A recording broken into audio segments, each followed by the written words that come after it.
Namaku Tia. Malam ini, aku ingin berbagi cerita tentang pengalaman seram yang pernah kualami.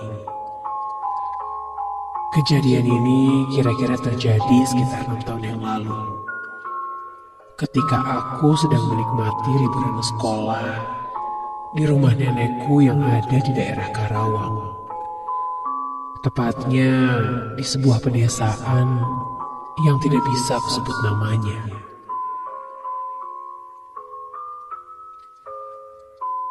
Ketika memasuki liburan semester, aku mengajak beberapa teman kelasku untuk liburan. Dan saat itu, aku mengajak teman-temanku untuk berlibur dan menginap di Karawang. Jujur, sudah lama sekali aku tidak berkunjung ke rumah nenekku yang ada di Karawang. Semenjak nenek sudah tidak ada.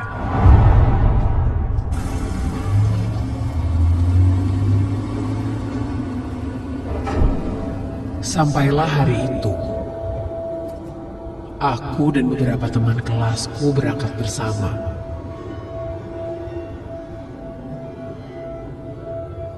Setelah menempuh perjalanan yang cukup jauh, Bandung, Karawang, kami pun sampai.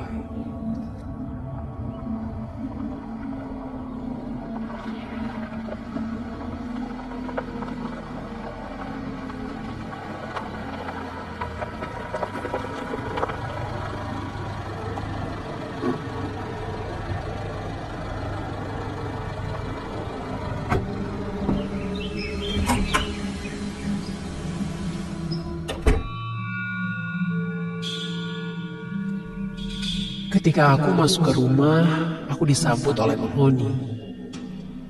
Mang Oni adalah ART nenekku dari dulu. Karena dia tidak memiliki rumah, keluargaku pun menyuruh Mang Oni untuk menempatinya, sekaligus mengurus juga. Rumah nenekku ini memang berbentuk bangunan klasik, masih berarsitektur Belanda, dengan wangi yang khas bangunan kuno. Dan di dalamnya terdapat banyak lukisan dan benda-benda kuno peninggalan nenekku. Setelah mengajak teman-temanku untuk melihat isi rumah ini, kami pun larut dan menghabiskan waktu sambil mengobrol di salah satu kamar yang ada di sana.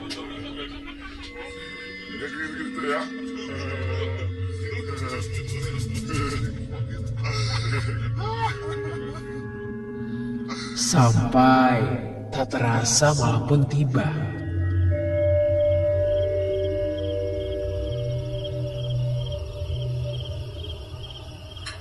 Setelah selesai makan malam, kami pun memutuskan untuk beristirahat.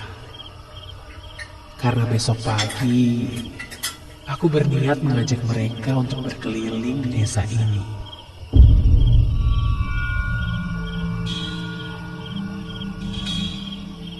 Semakin malam, suasana di sini semakin dingin. Kulihat teman-temanku sudah mulai terlelap tidur.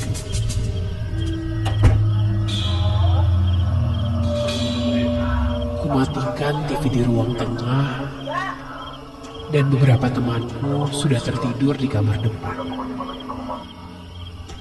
Karena kulihat sepertinya tidak mungkin untuk tidur bersama mereka, jadi kuputuskan untuk tidur di kamar sebelahnya, kamar nenekku dulu.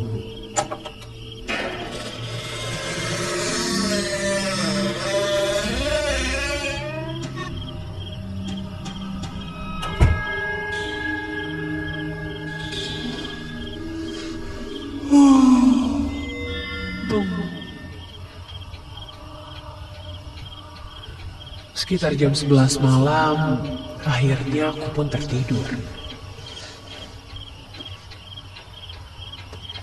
Dan ketika sedang nyenyak tertidur, entah jam berapa aku terbangun ketika Aku merasakan ranjang yang aku tempati ini seperti bergulung.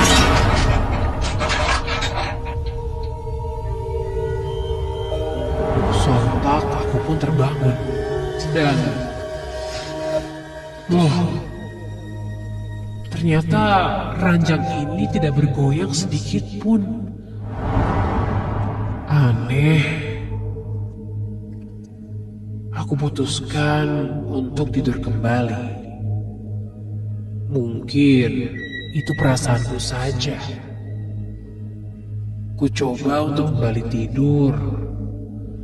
Namun, belum lama terlelap. Ranjang ini pun bergoyang kembali.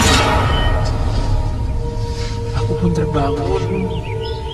Namun, ketika kembali aku lihat, ternyata ranjang ini tidak bergoyang sedikit pun.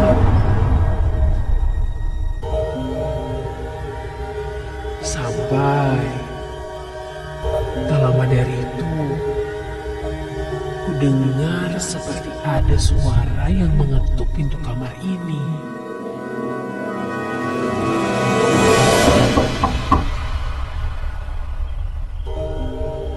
Siapa? Namun, tidak ada jawaban. Ku coba hiraukan dan lanjut untuk tidur.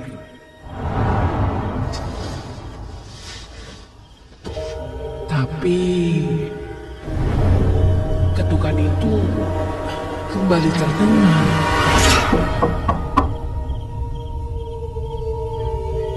Mang Oni?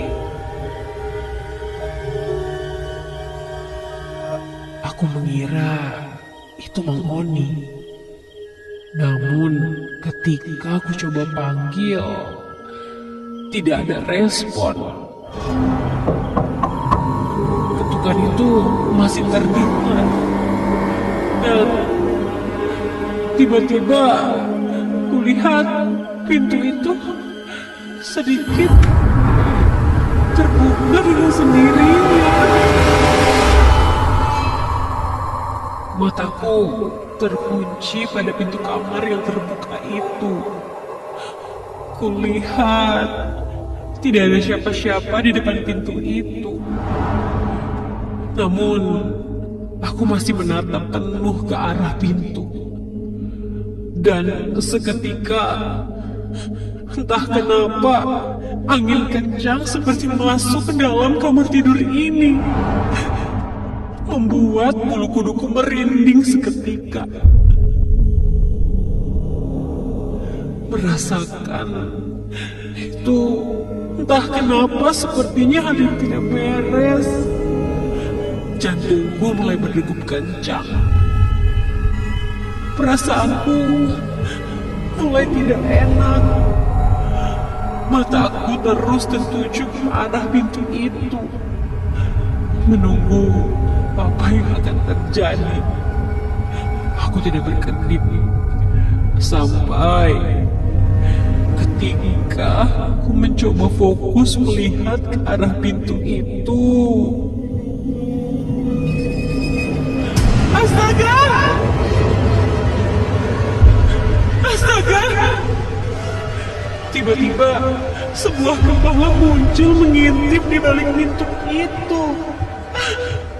Sebuah kepala dengan rambut putih serta muka pucat dipenuhi urat-urat yang berwarna merah di seluruh mukanya.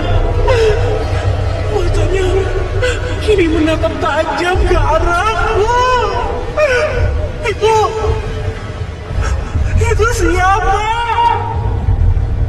Sampai lama-kelamaan sepertinya aku tidak asing dengan sosok wajah itu. Dan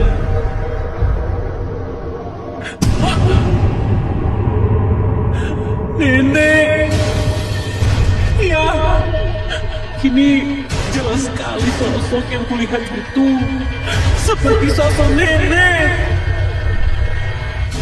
Seperti sosok nenek. Melihat itu, Aku hanya bisa terdiam dan mulai menangis.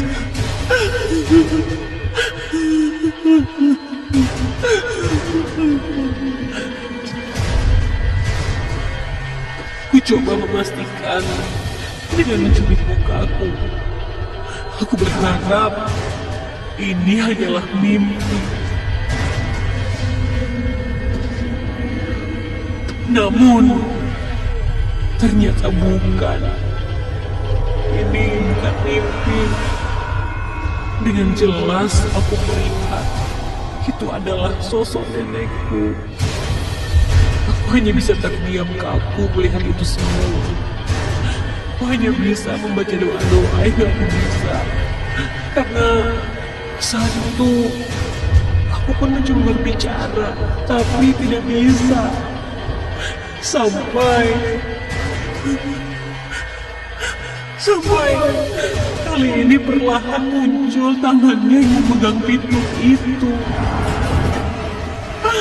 Dan dia mulai melambaikan tangannya ke arahku yang masih duduk di ranjang ini.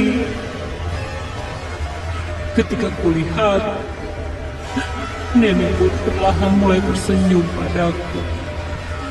Dan samar terdengar suara yang memanggil namaku.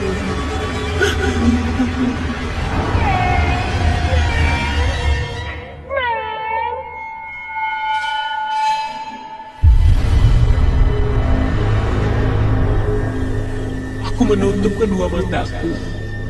Rasanya seperti tak sanggup melihat dan mendengar semua itu. Dan terus berdoa hingga suara itu pun hilang. Ketika kulihat lagi, di depanku kini sudah tidak ada siapa-siapa. Dan badanku pun mulai bisa digerakkan kembali. Aku pun segera lari keluar kamar dan membangunkan teman-temanku. Hingga akhirnya mereka pun terbangun.